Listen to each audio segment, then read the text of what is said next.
If you have a friend, coworker, child, student, or employee who has Asperger's, what do you need to know? Keeping a few things in mind will help a great deal when interacting with someone who is on the spectrum. My goal with part 2 of my series, Asperger's, The Journey to Understanding, is to state the difference and then how to move past it. I will share 5 main differences. First, someone with Asperger's most likely will have trouble with eye contact. If you notice when I'm recording my blogs, I often don't look at the camera. The same is true when I'm in conversation with someone. Eye contact can make someone with Asperger's very uncomfortable. However, it doesn't mean they're being rude. As a matter of fact, if you can get past the fact that they aren't looking at you directly, they often have very interesting things to say and want to be included in the conversation. A second difference you may notice is that someone with Asperger's doesn't always understand a joke or sarcasm. I know I tend to take things literally.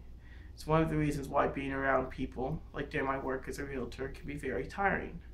Since I don't always understand body language and tone of voice, it takes a great deal of effort to follow a conversation.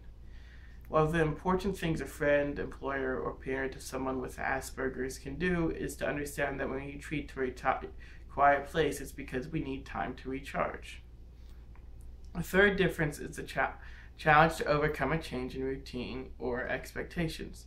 I feel most comfortable when I have planned out exactly what is going to happen and when.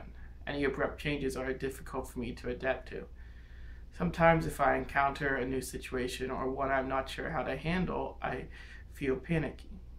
I have learned that if I can't control the panic, then I need to leave the situation.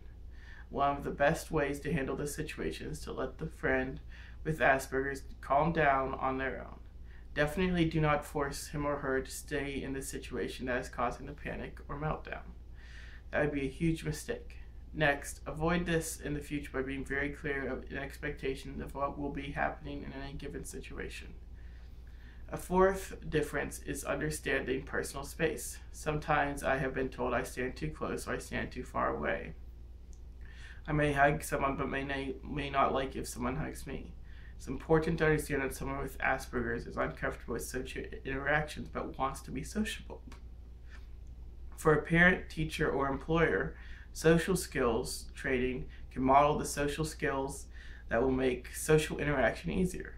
Simply taking the time to explain what is expected in a typical social encounter can make all the difference.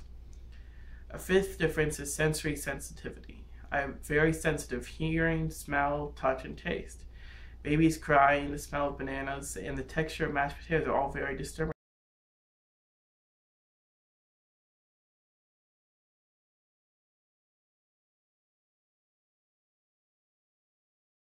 Noise. Of course, as an adult, I can't do that.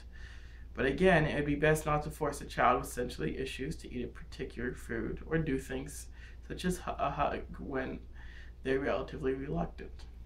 Especially for young children, this can all be very overwhelming.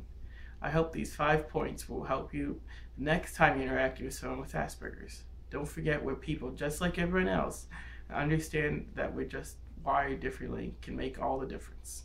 Stay tuned for our next part in our series, Asperger's, The Journey to Understanding.